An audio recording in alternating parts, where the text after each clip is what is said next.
Carolyn Glenn reclined against the nurse's station, writing her last notes of the shift, while the fluorescent lights of St. Mary's Hospital hummed softly overhead.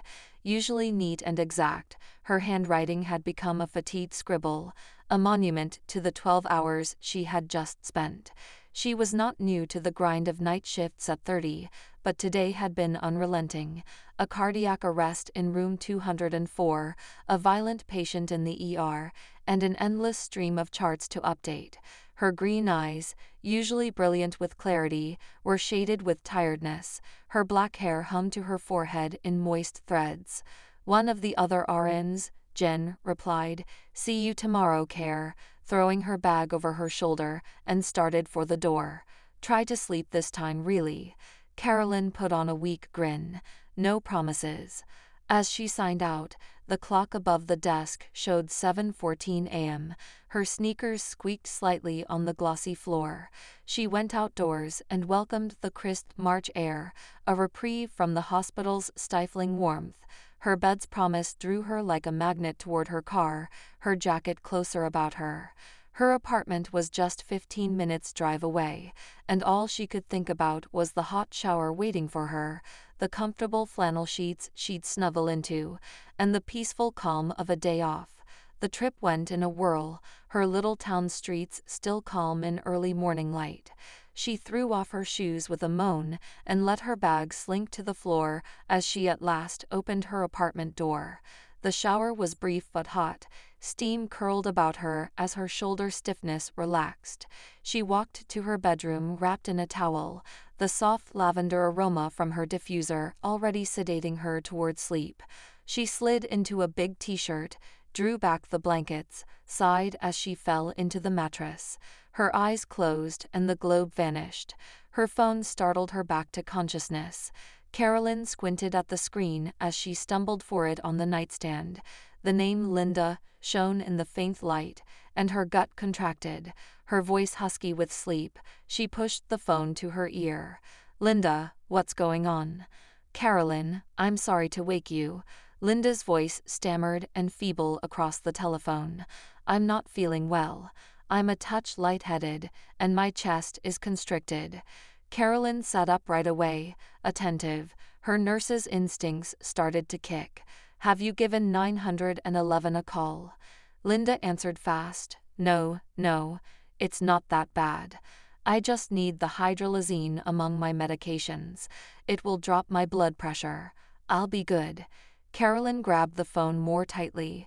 She knew Linda's history: hypertension, intransigence, and a propensity to minimize symptoms until it was nearly too late. "Linda, you don't play about with chest tightness. Where on earth is the bottle? Have you got it with you?" "It's in the kitchen," Linda murmured, her breath catching just slightly. "I simply have to stand up and—" Carolyn said, "No," immediately swinging her legs out of bed. "Stay where you are right now. I'm on her way. You also call 911 should you feel worse before I arrive. Now okay? Tell me promise." There was a stop, then a grudging, "Okay." Carolyn hung up, yanking on trousers and a sweatshirt, her heart hammering. Now, sleep was a far-off memory replaced with a known burst of adrenaline. With her still damp hair-piercing cold morning air, she grabbed her keys and ran out the door. Linda lived 15 if she pushed it 20 minutes away. One thought whirled through her head as she climbed into her car, and the engine came on. Please let her be okay. When she screeched into the driveway, gravel crunching under her tires, the porch light glowed like a beacon against the gray dawn. Linda's little brick house looked the same as ever, flower boxes brimming with pansies, the faded welcome mat Carolyn had bought her years ago. She fumbled with the spare key under the mat, her fingers shaky from adrenaline, and burst inside. "Linda, where are you?" "Over here." Linda's voice drifted from the living room, thin but steady. Carolyn hurried in and found Linda sunk into the couch, a knit blanket bunched around her lap. Her gray hair was a wild halo, and her hands fidgeted with the blanket's frayed edge. The room smelled faintly of lavender and old books, a scent Carolyn knew as well as her own home. She scanned the space, expecting to see David sprawled in the recliner or hear his low grumble from the kitchen. Nothing. No boots by the door. No empty beer cans on the coffee table. Her jaw tightened. Out having fun again. I bet, she thought, the old sting of resentment flaring up before she shoved it aside. "Let me take a look at you," Carolyn said, dropping to her knees beside the couch. She grabbed Linda's wrist, her fingers finding the pulse, steady, if a little fast, and reached for the blood pressure cuff on the coffee table, Linda's lifeline always within arm's reach. The machine hummed as it tightened, then beeped. 142/88. Carolyn frowned, tilting her head. "It's up, but not enough for hydralazine. How's your chest feeling now?" Linda shifted, her eyes flicking to the floor. "Better, I think. Not so tight anymore." Carolyn sat back on her heels, watching her closely. The hesitation in Linda's voice, the way she wouldn't quite meet her gaze, it clicked. "You didn't really need the pill, did you?" she asked, her tone softening. Linda's lips twitched into a sheepish smile, her hands stalling on the blanket. "Caught me, huh? No, I guess I didn't. I couldn't stand the quiet tonight. David's off gallivanting somewhere, and the house felt like it was swallowing me whole. I knew you'd come running." Carolyn let out a long breath, half laugh, half sigh, and rubbed a hand over her face. "Linda, you nearly gave me a heart attack. You could have just said, 'Hey, I'm lonely, come keep me company.' I'd have grumbled less." I know," Linda said, reaching out to pat Carolyn's hand. Her fingers were cool and bony, but the touch was warm in its own way. "I didn't mean to scare you, sweetheart. I'm an old fool sometimes." "Sometimes," Carolyn teased, a tired grin tugging at her mouth. She kicked off her sneakers and climbed onto the couch, pulling her legs up under her. "Scoot over. I'm too wiped to drive back now anyway." Linda chuckled, shifting to make room, and tossed half the blanket over Carolyn's lap. "You're a saint, you know that. Putting up with me after all these years." "Saint's a stretch," Carolyn said, leaning her head back against the cushions. "I just don't know how to say no to you." They settled into an easy quiet, the kind that didn't need filling right away.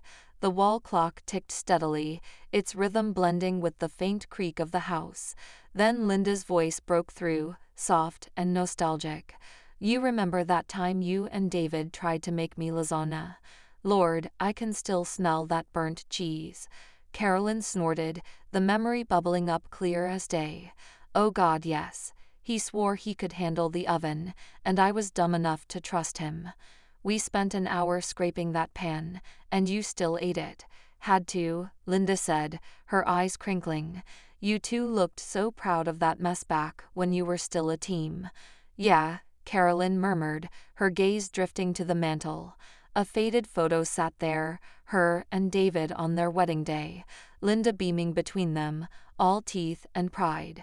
"Back when?" Linda nudged her gently. "Tell me about that camping trip again, the one where he fell in the lake chasing that fish." Carolyn laughed, the sound loosening the ache in her chest. "He was so mad, flailing around in the water, yelling about how that bass owed him a new shirt. You just sat there with your coffee saying, 'That's what you get for showing off.' I was right, wasn't I?" Linda grinned. And for a while, they traded stories like that, small, bright pieces of a life that used to fit together. Carolyn's eyelids grew heavy, the exhaustion seeping back in, but she stayed tucked under the blanket, with Linda's voice weaving through the stillness. The past felt softer tonight, less jagged around the edges, and she let it carry her along. Carolyn's life had unraveled the day she walked into her own home and found David tangled up with some girl barely out of her teens.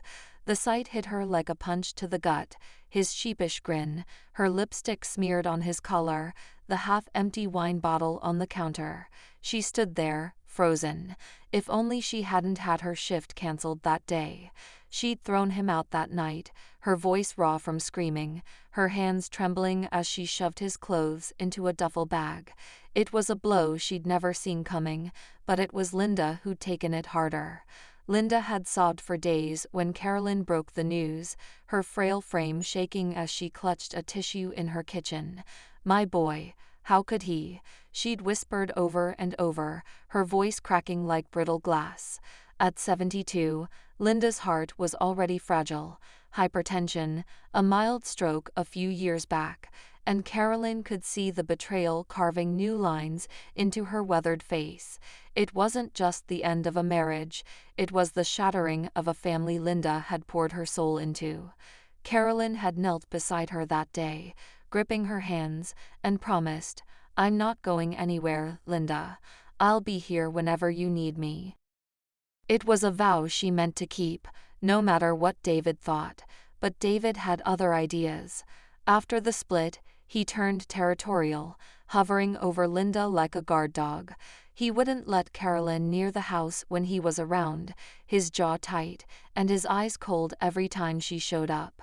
"You don't belong here anymore," he'd snapped once, blocking the doorway, while Linda peered out from behind him, silent and torn.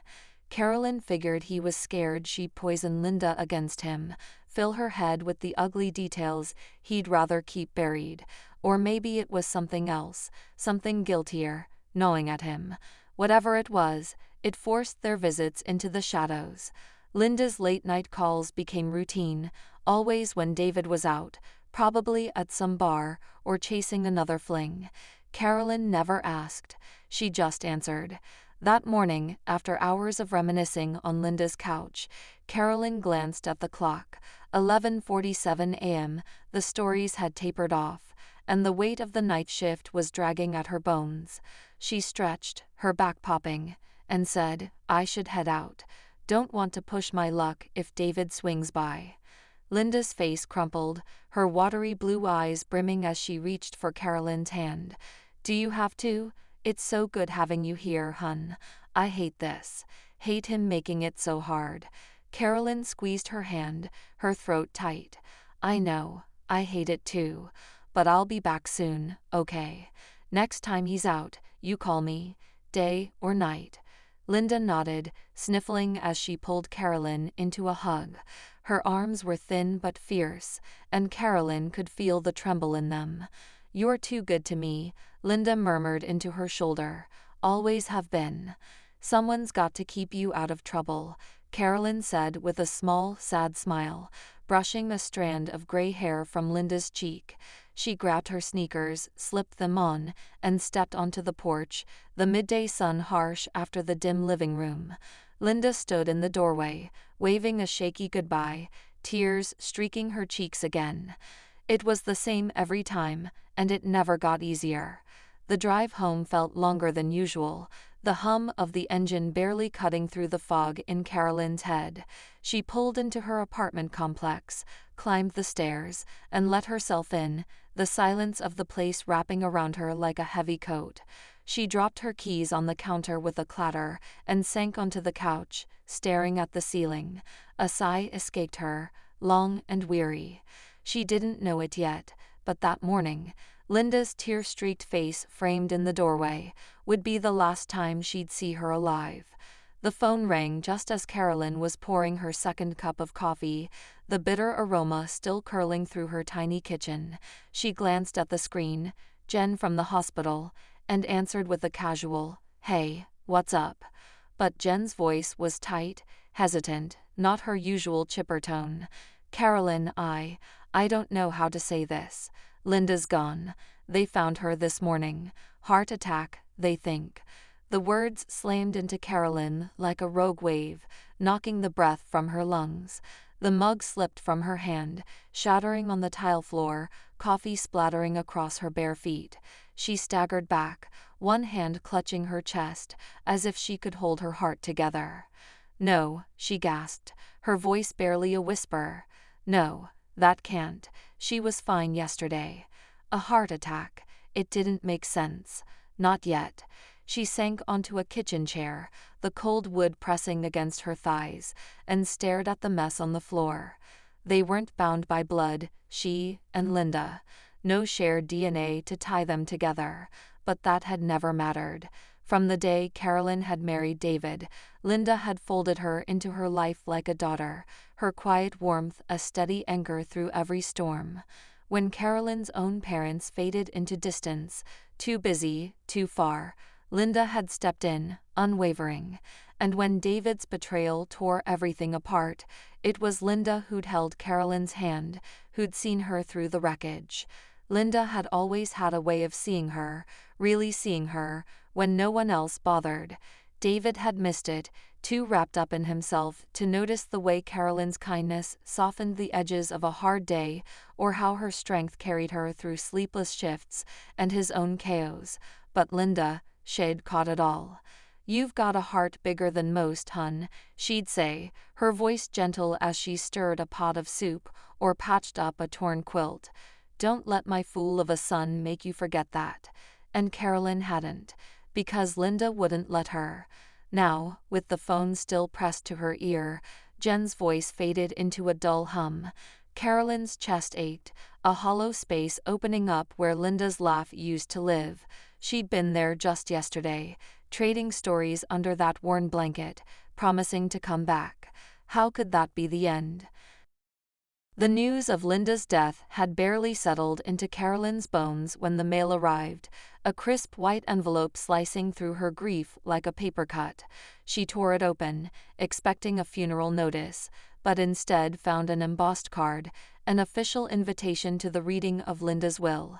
Her breath caught.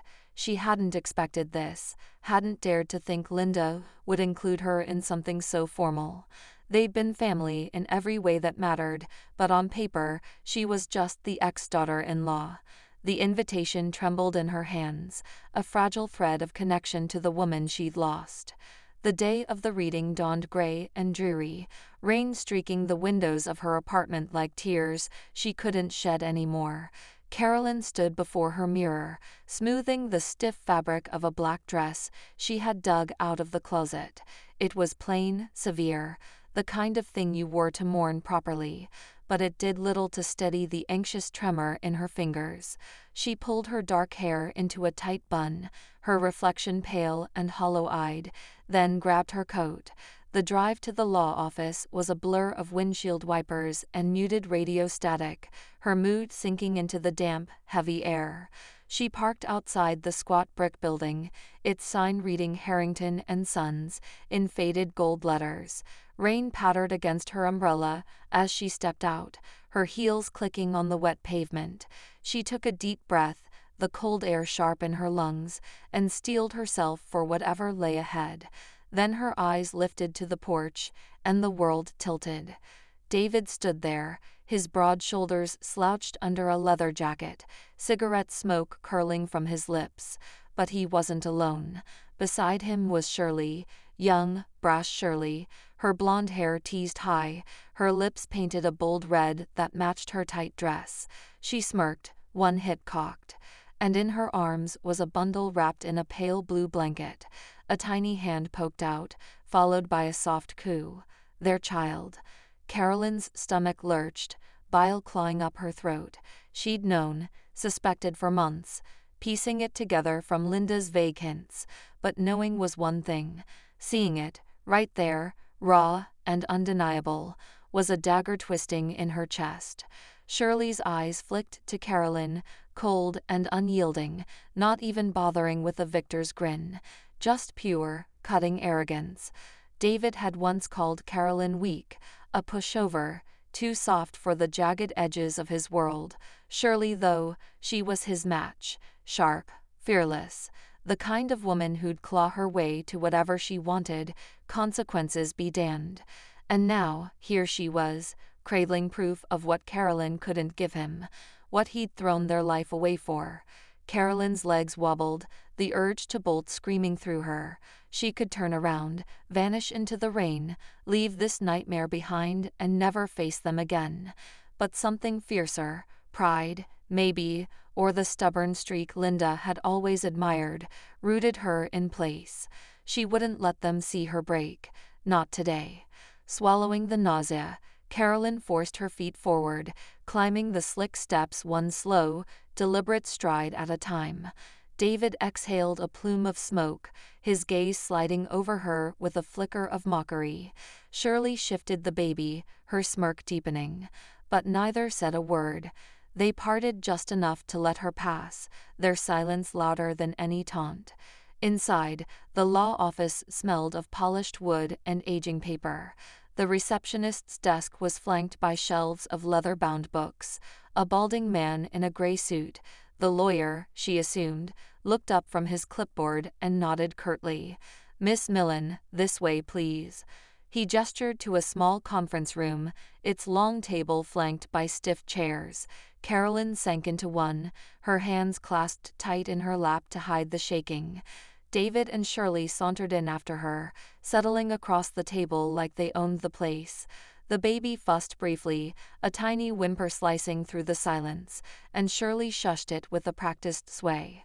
The air crackled with tension, thick and suffocating.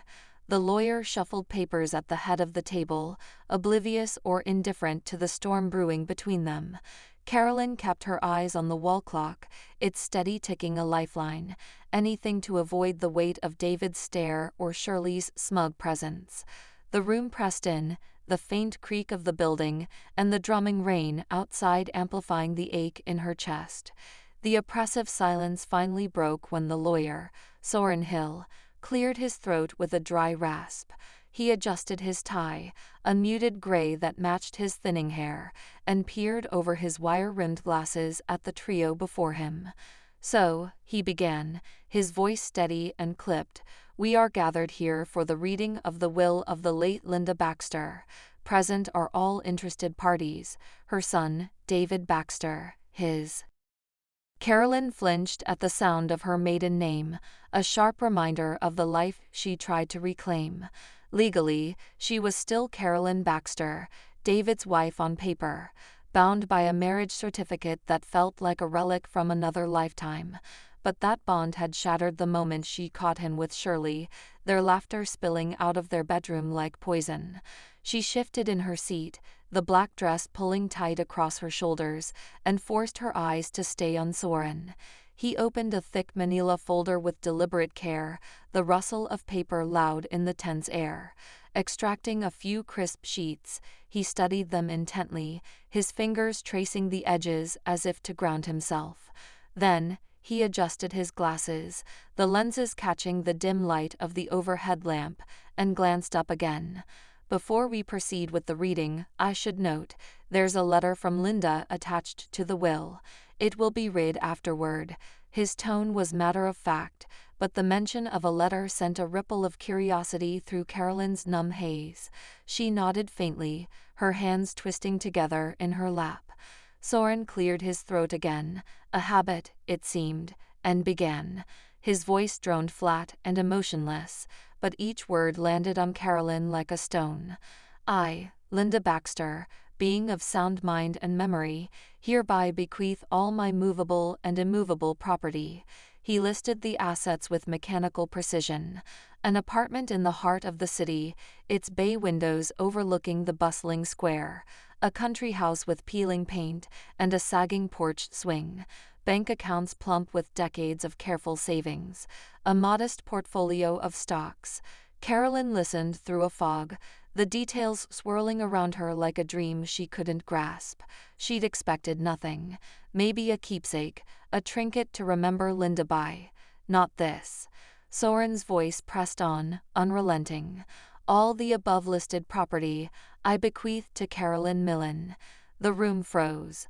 The words hung there, heavy and surreal, and Carolyn's breath snagged in her chest. "All of it. To me."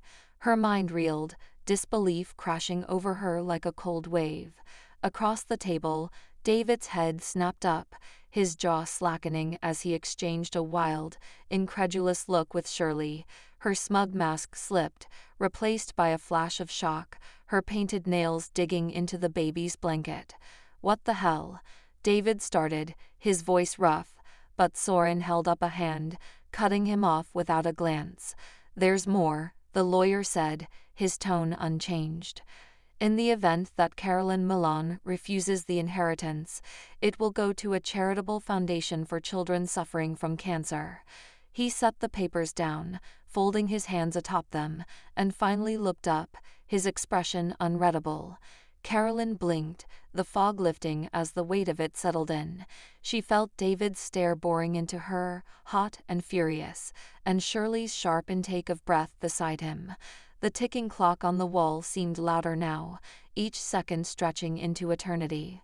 Linda had done this, chosen her, not her own son. The realization was a lifeline and a burden all at once. Pulling her out of her stupor, she straightened in her chair, her trembling hands stilling as she met Soren's gaze. The silence shattered as David erupted, his chair scraping back with a harsh screech against the hardwood floor. "This is a mistake," he bellowed, leaping to his feet, his face flushed a mottled red. "No way, this can't be right. My mother wouldn't do this to me." His voice cracked with a mix of fury and disbelief, his hands slamming down on the table, rattling the stack of papers in front of Soren. The baby stirred in Shirley's arms, letting out a small, startled cry, but David didn't seem to notice. Shirley was up in an instant, mirroring him, her heels clicking sharply as she shot to her feet. "Yeah, this is," she screeched, her voice shrill and piercing, cutting through the room like a blade. "It's a forgery, some kind of scam. This guy's a fraud, probably in on it with her." She jabbed a manicured finger toward Carolyn, her eyes blazing with venom. The baby, now squirming against her chest, whimpered. Her blonde curls bounced wildly as she gestured, her composure unraveling into something raw and desperate. Soren didn't flinch. He leaned back slightly in his chair, peering at them over the rims of his glasses, his expression as calm as a still pond. The faintest hint of a sigh escaped him before he spoke, his voice even and measured, a stark contrast to the chaos unfolding. "I understand your surprise," he said, folding his hands atop the will as if to anchor it against their outrage. "But I assure you, this document was drawn up in full accordance with legal requirements, signed, witnessed, and notarized. You're welcome to contest it in court if you wish." He paused, letting the words settle, then added with quiet firmness, "Though I must warn you, the chances of overturning it are slim to none. Linda was meticulous about this." David's fists tightened until his knuckles blanched white, the veins in his forearms bulging under the strain. He stood there, chest heaving, staring at the table as if he could will the will to rewrite itself. His mother had stripped him bare, left him nothing. He'd been so damn sure it had all come to him, the only son, the rightful heir. The apartment, the country house, all of it was supposed to be his. And Carolyn, that quiet, mousy little nobody, she'd get a pity prize at best. Maybe a photo album or some old jewelry scraps to toss her way while he took the lion's share. He wheeled on her, his eyes blazing with a fury that seemed to ignite the air between them. "You must have told her something," he roared, his voice booming off the wood-paneled walls. "What did you do, huh? Whisper in her ear? Turn her against me, you sneaky little..." He cut himself off, teeth grinding as if the words he wanted to hurl were too vile even for this moment. Carolyn flinched, her shoulders hunching as his shout slammed into her. She felt the sting of it in her chest, a sharp, jagged thing that made her breath catch. Her hands gripped the edge of her chair, the rough fabric biting into her palms. She didn't get it, why he hated her this much. Why his rage always seemed to find her as its target. What had she ever done to him but love him once, trust him, until he'd shattered it? Her lips parted, but no words came, just a quiet, bewildered, "You." David didn't hear her, or didn't care. He was a freight train now, unstoppable, barreling through the wreckage of his pride, his face twisted, red and blotchy, humiliation burning in his eyes. "You think you're so innocent, sitting there all quiet like you didn't scheme your way into this," he spat, pacing a tight circle beside the table, his boots thudding against the floor. Soren's hand shot up, palm out, cutting through the storm of David's tirade like a referee calling a timeout. "That's enough," he said, his voice firm but steady, carrying the weight of authority. "I ask you to maintain order, or I'll have no choice but to call the police and have this room cleared. And, as I mentioned earlier, there's a letter from Linda attached to the will." He paused, his eyes sweeping over them. David's heaving rage, Shirley's coiled tension, Carolyn's quiet shock. "I think you'll want to hear it." Reaching into the folder with a slow, deliberate motion, he pulled out a single sheet of paper, its edges slightly creased as if it had been held and folded often. Adjusting his glasses, he began to read, his monotone giving way to something softer, a thread of sadness weaving through his words. The room seemed to hush, even the rain outside fading to a distant murmur. "My dear Carolyn, if you are hearing this letter, it means I have already left this world. I want to thank you for everything you did for me. You weren't just a daughter-in-law, you were a daughter in every way that matters. You cared for me when I was frail, sat with me through my lonely nights, loved me when I felt forgotten. I know David never saw your worth, that he's caused you more pain than you deserved, but I see you, Carolyn. I believe in you. You're stronger and wiser than he'll ever know, and you deserve happiness. I want you to find it, to build a life that's yours." Soren's voice faltered, a faint tremor breaking through his composure. He cleared his throat, a rough sound in the stillness, and pressed on. "David, my son, I'm so very disappointed in you. I know about your affair with Shirley. I know you're expecting a child with her soon. I don't judge you for it.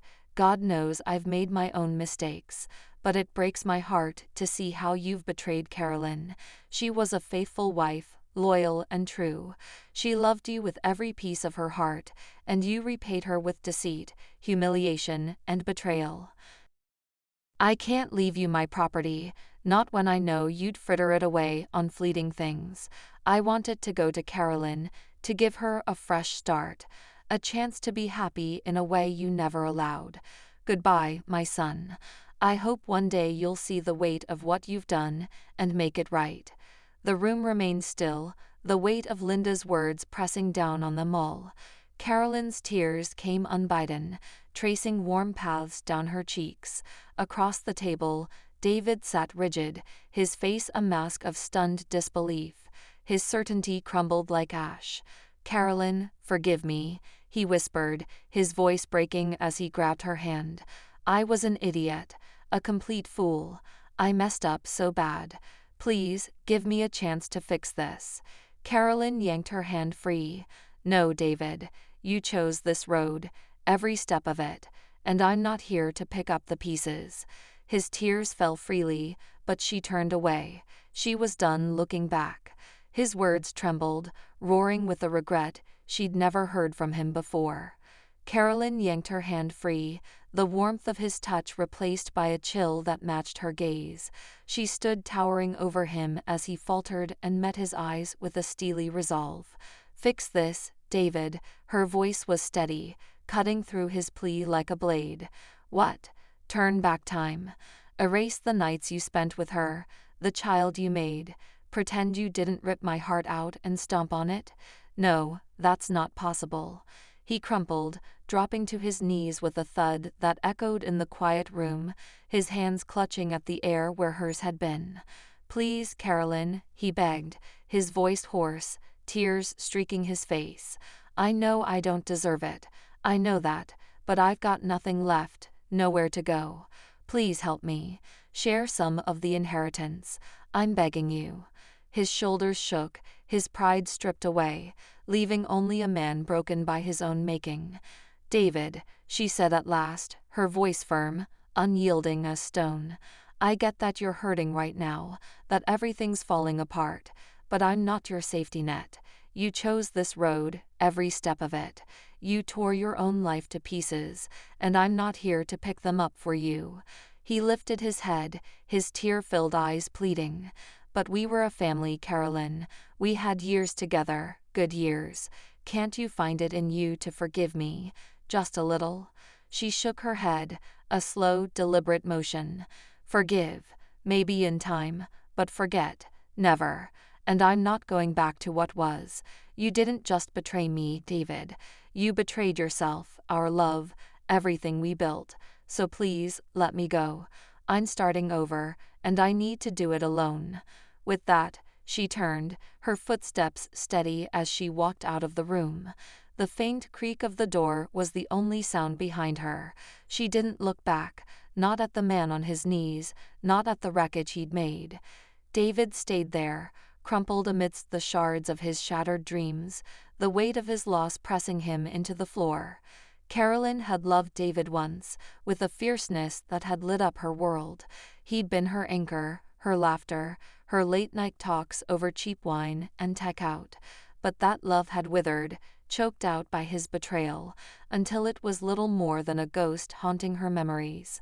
Linda had been the last tether to that past, the one person who'd held a piece of the man David used to be, the man Carolyn had believed in. Now, with Linda gone, that thread was severed, and the weight of it left her both hollow and free. She wouldn't cling to shadows anymore. It was time to start over, to build something new from the ashes. Packing didn't take long. She moved through her apartment with quiet efficiency, her footsteps muffled by the worn carpet. She pulled a single suitcase from the closet, its zipper rasping as she opened it, and filled it with the bare essentials: a few changes of clothes, her favorite mug with the chipped handle, a worn paperback Linda had given her years ago. The rest, the framed photos of happier days, the sweater David had left behind, the little trinkets from a life that no longer fit, she left untouched. They sat like relics on the shelves, gathering dust. Relics of a past she was ready to shed. By the time she zipped the suitcase shut, the room felt lighter, emptier, and so did she. The next morning, the sun peeked through a haze of clouds, casting pale light across her kitchen table. She picked up her phone, her thumb hovering over Soren Hill's number before she pressed it. He answered on the second ring, his voice crisp but warm. "Milan, good to hear from you. What can I do for you?" "I'd like to meet," she said, her tone steady despite the flutter in her chest. "There's something I need to discuss about the inheritance." "Of course," he replied, a hint of curiosity creeping in. "I'm free this afternoon. Say 2 o'clock at the office." "Perfect. See you then." She hung up, her resolve hardening as she grabbed her coat and keys. The clock on Soren Hill's office wall ticked past 2 when Carolyn stepped inside, the faint hum of a heater buzzing in the background. She shed her coat, draping it over the back of a chair, and sat across from him, the familiar conference table between them. Soren greeted her with a nod, his gray eyes sharp. He slid a notepad closer. "So, Miss Milan, you said you had something specific in mind about the inheritance. What are we working with today?" Carolyn clasped her hands, her fingers cool against each other, and took a steadying breath. "I've thought it over," she began, her voice clear despite the weight of her words. "I want to donate most of it, the apartment, the stocks, the bulk of the savings, to the Children's Cancer Foundation Linda mentioned in her will.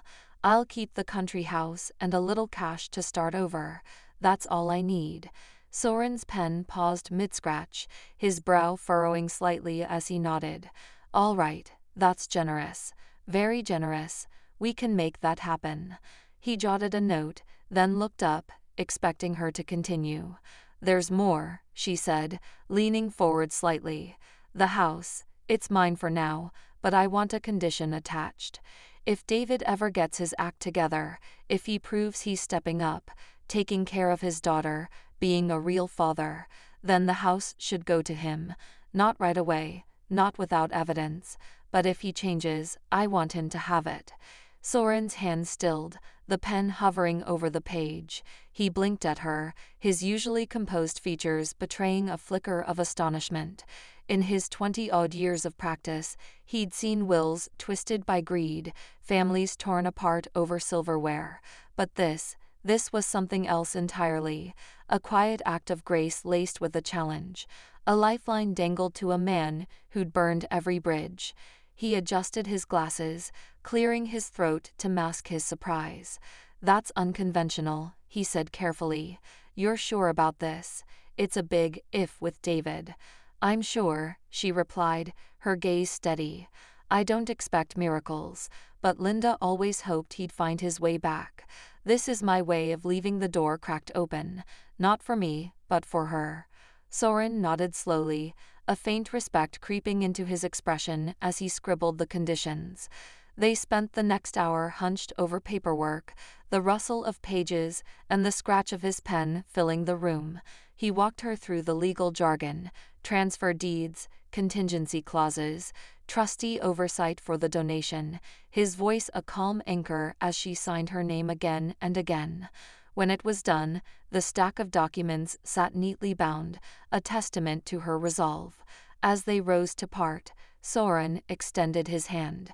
Carolyn took it, his grip firm and warm, lingering for a moment before he let go. He tilted his head, studying her with a curiosity he couldn't quite hide. "Mind if I ask one last thing?" he said, his tone softer now, less formal. "Why? Why give him that chance after everything?" Carolyn smiled, a small wistful curve of her lips, her eyes distant for a beat. "It's what Linda would have wanted," she said simply.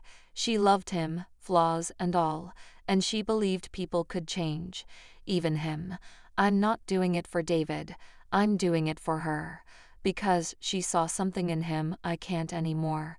Maybe she was right, maybe not. But this way, it's on him to prove it." Soren held her gaze, then gave a slow nod, the faintest hint of a smile tugging at his mouth. "She was a hell of a woman, Linda, and you're not far behind." He stepped back, gesturing to the door. "Take care, Carolyn. Call if you need anything." She nodded, slipping her coat back on, and walked out into the crisp afternoon air, the weight of the past lifting just a little more with each step. Carolyn settled into a small town Soren had mentioned offhand during their last meeting, a quiet, promising place called Willow Creek. Nestled between rolling hills and a lazy river, it was a far cry from the chaos she'd left behind. With its tree-lined streets and a pace that felt like a deep breath, it was exactly what she needed. She rented a modest apartment on the outskirts, a cozy one-bedroom with a view of a sprawling oak tree that turned golden in the fall. Most of the inheritance money she'd kept went into a few sturdy pieces of furniture, a plush sofa in deep green, a wooden dining table with mismatched chairs, a bed with a quilt she'd sewn herself. The rest she tucked away, a cushion for the life she was building. She landed a job at the local hospital, a squat brick building with a steady hum of activity. Slipping back into her nursing scrubs felt like pulling on an old, familiar skin, comforting in its routine. She worked the day shift now, a luxury after years of nights, tending to broken bones, fevers, and the occasional cranky patient with the same quiet competence she'd always had. The staff welcomed her warmly, and soon her days were filled with the clatter of charts, the beep of monitors, and the chatter of colleagues who didn't know her past.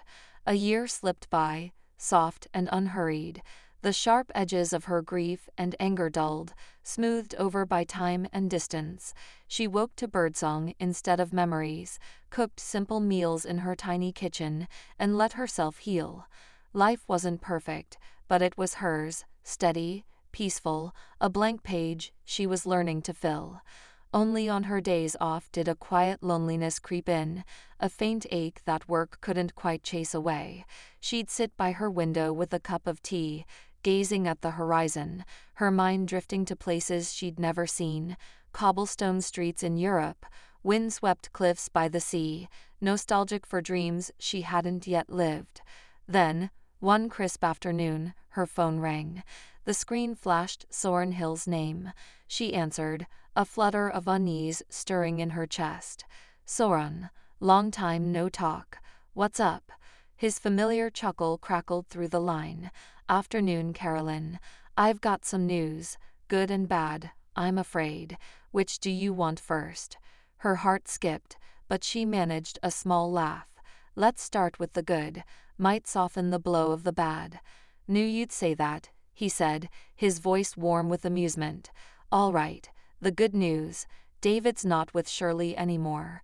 Seems she bolted not long after the will reading. Left him high and dry with the baby girl, just like you figured she might. He's been raising the baby on his own from what I hear. Doing a decent job of it too. Got a place, a job, keeping her fed and happy. Carolyn leaned against the counter, her breath catching as she processed it. David, a father. Actually stepping up. She hadn't expected that. Not really. That's good, she said softly, almost to herself. And the house. Should we move forward with the plan? Soren paused, then replied, That's what I was getting to. He's meeting the condition you set, taking care of his daughter. If you're still okay with it, I can start the paperwork to transfer the country house to him. She stared out the window, the oak's branches swaying gently in the breeze. A year ago, she'd offered that lifeline for Linda's sake, not her own, a faint hope David might redeem himself. Now, picturing him with a toddler in his arms, she felt a strange mix of relief and closure. Yeah, she said finally, her voice firm. Let's do it. You're something else, Carolyn, Soren said, a note of admiration in his tone. I'll get it sorted. Now, you ready for the bad news? She braced herself, nodding even though he couldn't see. Hit me. Soren's sigh crackled through the phone, a playful edge to it. All right, the bad news. I might have to steal some of your time. If you don't mind, that is. I'm driving through Willow Creek next week for a case, and I was wondering if I could take you out for lunch. Or dinner, your pick. Carolyn's breath hitched, her fingers tightening around the phone. She hadn't seen that coming. Not from Soren, the steady, no-nonsense lawyer who'd shepherded her through the chaos of Linda's will. Her mind blanked for a second, caught off guard by the shift from business to this. Wait, she said, a laugh bubbling up despite herself. That's the bad news. What's the catch? Well, he drawled, amusement threading through his words, the catch is you might be late getting back to work. I've been told I'm a slow eater. Could drag lunch out a bit. She grinned, the smile tugging at her cheeks as she leaned against the kitchen counter, glad he couldn't see the flush creeping up her neck. I think I can handle that, she said, her tone light. Let's say lunch. Deal, he replied, and she could hear the smile in his voice too. Looking forward to it, Carolyn. A week later, she stepped out of the hospital and stopped short when she spotted Soren waiting by the curb, leaning against his car, a sleek silver thing that looked out of place in Willow Creek's sleepy charm. In his hands was a bouquet of flowers, a burst of daisies and lavender tied with a simple ribbon. She blinked, her heart doing a little flip at the sight of him, all tailored jacket and easy confidence, holding flowers of all things. Soren, she called, walking over, her scrubs rustling faintly. What's this? He straightened, offering the bouquet with a sheepish grin. Thought I'd start things off right. You struck me as a flowers kind of person. She took them, the petals cool against her fingers, and laughed softly. You're full of surprises, aren't you? Only the good kind, I hope, he said, opening the passenger door for her. Come on, I found a spot downtown, little diner with the best pie, or so the reviews say. Lunch was a revelation. They slid into a booth at Millie's Diner, a cozy place with checkered tablecloths and the smell of frying bacon in the air. Over burgers and crisp fries, conversation flowed like water, effortless, warm, dotted with laughter. He told her about a quirky case involving a disputed parrot inheritance. She shared a story about a patient who'd proposed to her with a candy ring. The hours slipped by, the diner's chatter fading into a pleasant hum around them. As the server cleared their plates, Soren glanced at his watch, then back at her, a mischievous glint in his eyes. I've got about 5 hours to kill before you're off work, he said, leaning forward slightly. How about dinner too? There's a place by the river I'd love to try. Supposed to have a killer pasta special. Carolyn burst out laughing, the sound bright and unguarded. What's your game plan here, Soren? 2 meals in one day? He raised his eyebrows, feigning innocence, but a grin tugged at his lips. Game plan? No plan, just observation. I find it downright bizarre that no one scooped up a gem like you yet. Smart, kind, tougher than most people I've met. So I figured, why not take my shot while I'm in town? Carpe diem, and all that. She shook her head, still smiling, warmth blooming in her chest. You're ridiculous, she said, but there was no bite to it. All right, dinner it is. But you're picking up the tab for both. You're the one with the fancy lawyer salary. Done, he said, his grin widening. I'll swing by the hospital at 6. Don't work too hard till then. She watched him go, the bouquet still cradled in her arms, and felt something shift, light and new, like the first page of a story she hadn't expected to write. Soren had a way about him, methodical, precise, like he'd been quietly orchestrating things all along. Carolyn caught herself wondering, sometimes half joking, if he'd planned it from the start, recommending Willow Creek, nudging her toward this quiet town where roots could grow deep.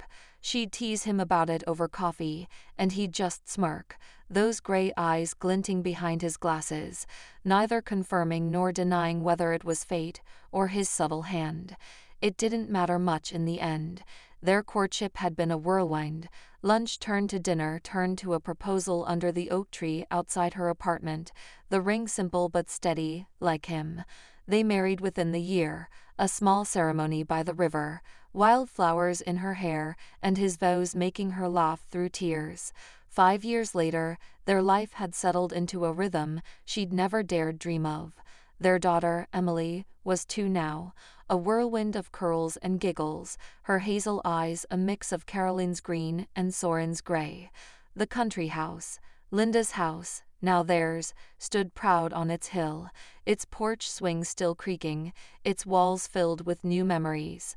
Carolyn worked part-time at the hospital, Soren handled cases from a home office littered with legal pads, and Emily ruled them both with sticky hands and a fearless grin. That weekend, the air buzzed with summer warmth as they prepped the backyard for Emily's 2nd birthday. The grill smoked with burgers and hot dogs, a playlist of old rock tunes crackled from a speaker, and laughter drifted from friends and neighbors milling about. Carolyn wrestled a stack of paper plates onto a table draped in a bright yellow cloth, while Soren chased Emily through the grass, her squeals piercing the air as he scooped her up. Balloons bobbed on strings tied to chairs, and the scent of sunscreen mingled with the promise of cake. A low rumble broke the rhythm, a truck rolling up the gravel drive out front. Carolyn brushed her hands on her shorts, curious, and headed toward the house, her flip-flops slapping against the porch steps. The doorbell chimed just as she reached it, and when she swung the door open, her breath caught in her throat. David stood there, older now, his jaw shadowed with stubble, his shoulders broader but less tense.